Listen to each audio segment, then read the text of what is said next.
Night Walks by Charles Dickens. Some years ago, a temporary inability to sleep referable to a distressing impression caused me to walk about the streets all night,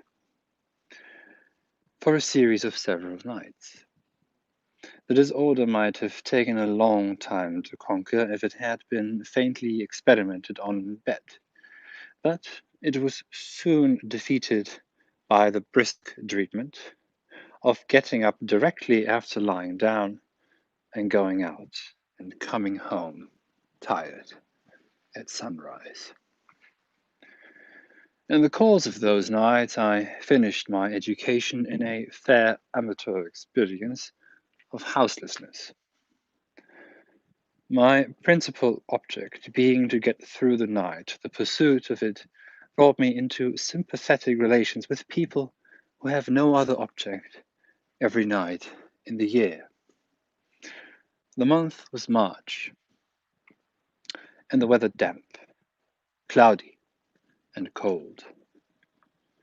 The sun not rising before 5:30, the night perspective looked sufficiently long at 12:30, which is about my time for confronting it.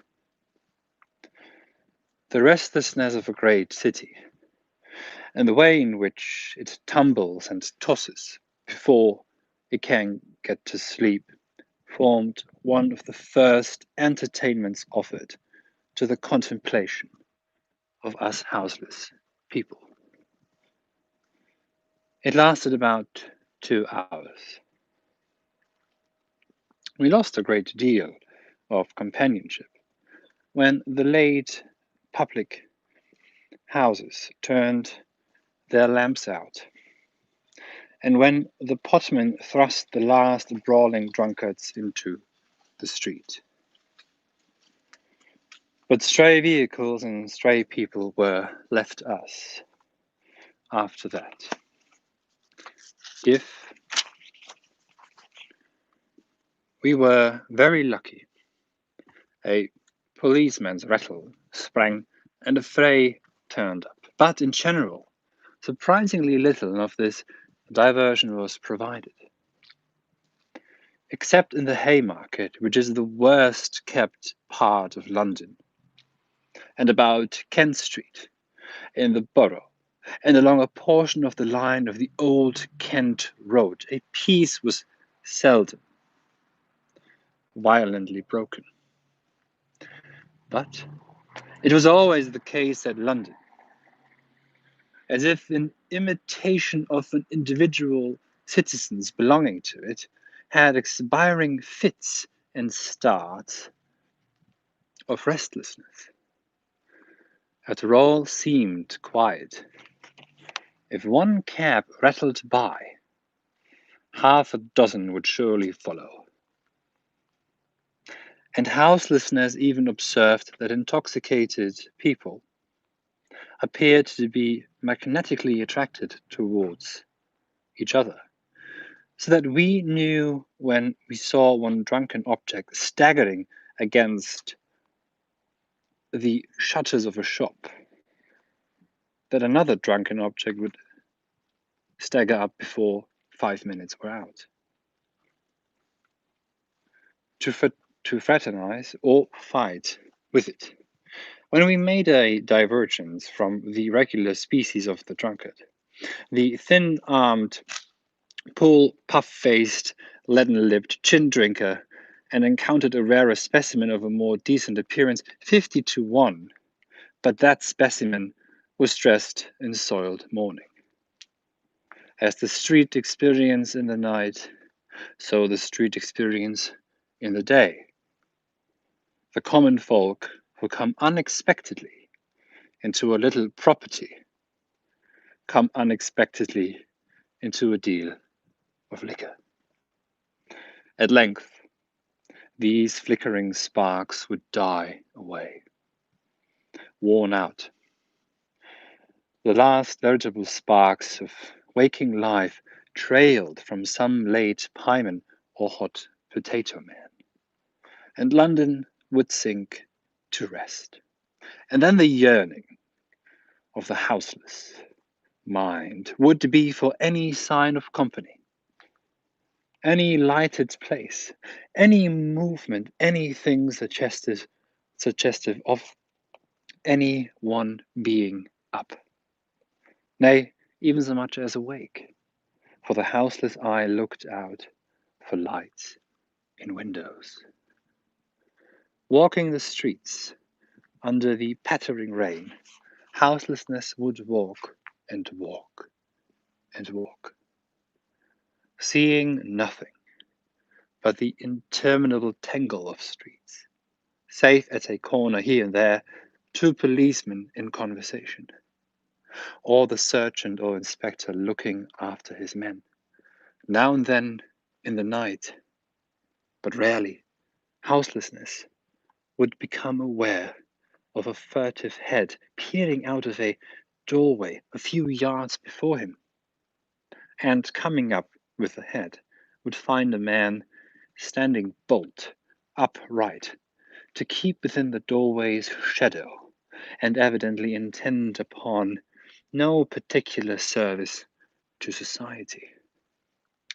Under a kind of fascination, and in a ghostly silence suitable to the time, houselessness and this gentleman would eye one another from head to foot, and so, without exchange of speech, part, mutually suspicious, drip, drip, drip, from ledge and coping, splash from pipes and waterspouts, and by the houseless shadow would fall upon the stones that paved the way to Waterloo Bridge. It being in the houseless mind to have a halfpenny worth of excuse for saying good night to the toll keeper and catching a glimpse of his fire. A good fire and a good great coat and a good woolen neck shawl were comfortable things to see in conjunction with the toll keeper. Also, his brisk wakefulness was excellent company when he rattled the change of halfpence down upon that metal table of his, like a man who defied the night with all its sorrowful thoughts and didn't care for the coming of dawn. There was need of encouragement on the threshold of the bridge, for the bridge was dreary. The chopped up, murdered man had not been lowered with a rope over the parapet when those nights were. He was alive and slept. Then quietly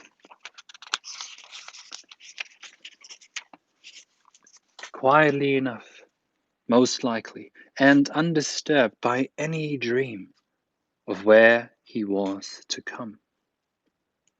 But the river had an awful look, and the buildings on the banks were muffled in black shrouds, and the reflected lights seemed to originate deep in the water.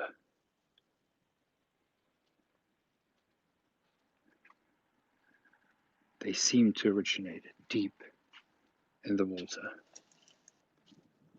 as if the spectres of suicides were holding them to show where they went down. The wild moon and clouds were as restless as an evil conscience in a tumbled bed, and the very shadow of the immensity of London seemed to lie oppressively upon the river. Between the bridge and the two great theatres, there was but the distance of a few hundred paces, so the theatre came next, grim and black within at night, those great dry wells and lonesome to imagine, with the rows of faces faded out, the lights extinguished, and the seats all empty. One would think that nothing in them knew itself at such a time but Yorick's skull. In one of my night walks, as the church steeples of 4, I passed the outer boundary of one of these great deserts, and entered it with a dim lantern in my head. I groped my well-known way to the stage and looked over to the orchestra, which was like a great grave, dug for a time of pestilence. Dug for a time of pestilence in London, which was like a great grave dug for a time of pestilence into the void beyond.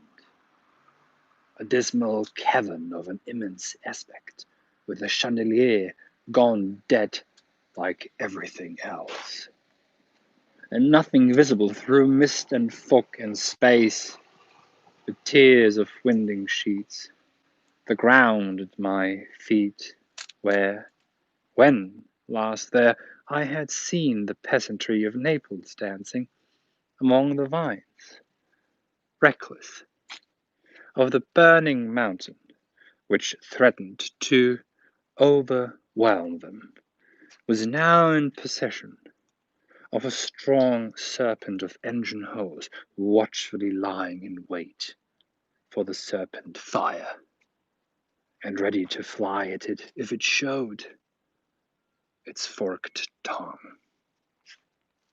A ghost of a watchman, carrying a faint corpse candle, haunted the distant upper gallery and flitted away.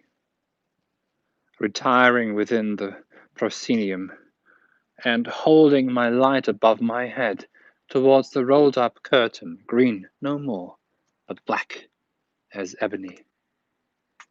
Black as ebony, my sight lost itself in a gloomy vault, showing faint indications in it of a shipwreck of canvas and cordage. Methought I felt much as a diver might at the bottom of the sea. In those small hours, when there was no movement in the street, it afforded matter for reflection to take Newgate in the way, and touching its rough stone to think of the prisoners in their sleep, and then to glance in at the lodge over the spiked wicket and see the fire and light of the watching turnkeys on the white wall. Not an inappropriate time. Not an inappropriate time.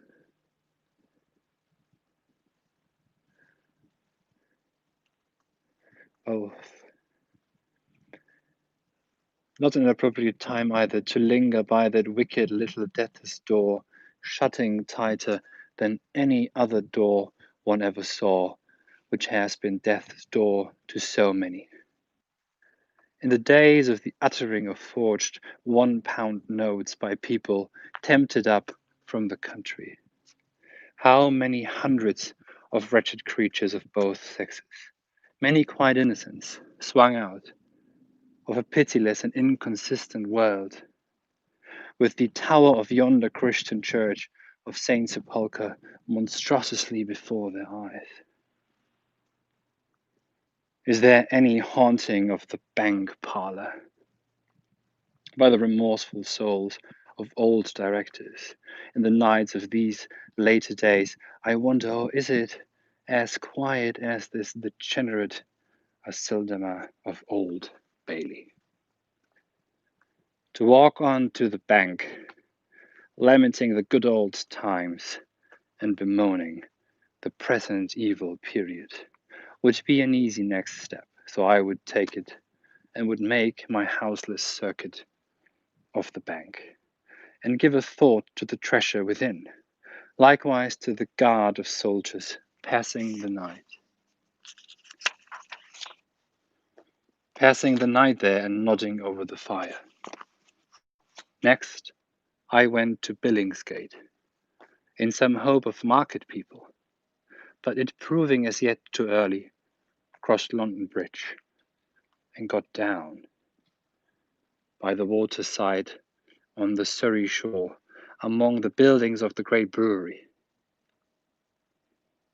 There was plenty going on at the brewery, and the reek and the smell of grains and the rattling of the plump dray horses at their mangers were capital company, quite refreshed. By having mingled with this good society, I made a new start with a new heart, setting the old King's Bench prison before me for my next object, and resolving, when I should come to the wall, to think of poor Horace and the dry rot in men. A very curious disease, the dry rot in men, and difficult to detect the beginning of. It had carried Horace Kinch inside the wall of the old King's Bench prison, and it had carried him out with his feet foremost. He was a likely man to look at, in the prime of life, well to do, as clever as he needed to be, and popular among many friends. He was suitably married, and had healthy and pretty children, but like some fair-looking houses or fair-looking ships, he took the dry rot. The first strong external revelation of the dry rot in men is a tendency to lurk and lounge, to be at street corners without intelligible reason, to be going anywhere when met, to be about many places rather than at any, to do nothing tangible but to have an intention of performing a variety of intangible duties tomorrow or the day after. When this manifestation of the disease is observed, the observer will usually connect it with the vague impression once formed or received, that the patient was living in a little too hard. He will scarcely have had leisure to turn it over in his mind and form the terrible suspicion dry rot, when he will notice a change for the worse in the patient's appearance, a certain slovenliness and deterioration, which is not poverty, not dirt, nor intoxication, no, not ill health, but simply dry rot. To this succeeds a smell as of strong waters in the morning, to that a looseness respecting money, to that a stronger smell of strong waters at all times, to that a looseness respecting everything, to that a trembling of the limbs, misery and crumbling to pieces. As it is in wood, so it is in men. Dry rot advances at a compound usury quite incalculable.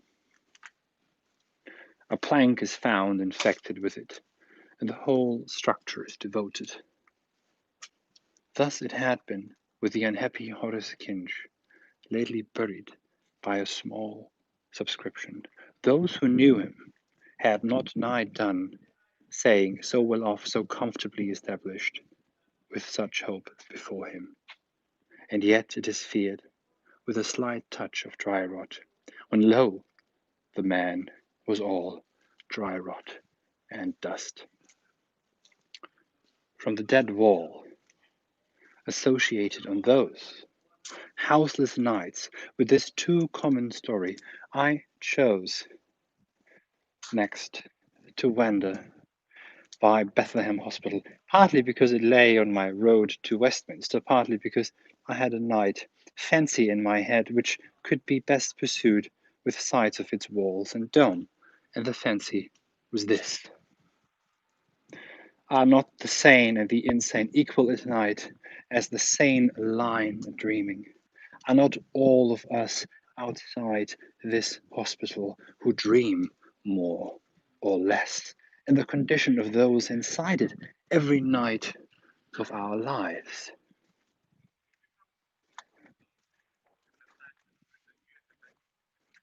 Are we not nightly persuaded, as they daily are, that we associate preposterously with kings and queens, emperors and empresses, and notabilities of all sorts? Do we not nightly jumble events and personages and times and places as these do daily? Are we not sometimes troubled by our own sleeping inconsistencies? And do we not vexedly try to account for them or excuse them, just as these do sometimes in respect of their waking delusions? Said an afflicted man to me when I was last in a hospital like this, "Sir, I can frequently fly." I was half ashamed to reflect that so could I, by night. Said a woman to me on the same occasion, "Queen Victoria frequently comes to dine with me, and Her Majesty and I dine off peaches and macaroni in our night gowns. And His Royal Highness and Prince Consort does us the honor to make a third on horseback in a field marshal's uniform." Could I refrain from reddening with consciousness when I remembered the amazing royal parties I myself had given at night, the unaccountable viands I had put on table, and my extraordinary manner of conducting myself on those distinguished occasions? I wonder that the great master who knew everything, when he called sleep the death of each day's life, did not call dreams the insanity of each day's sanity. By this time I had left the hospital behind me and was again setting towards the river, and in a short breathing space I was on Westminster Bridge, regaling my houseless eyes with the external walls of the British Parliament, the perfection of a stupendous institution, I know, and the admiration of all surrounding nations and succeeding ages, I do not doubt, but perhaps a little the better now and then for being pricked up to its work.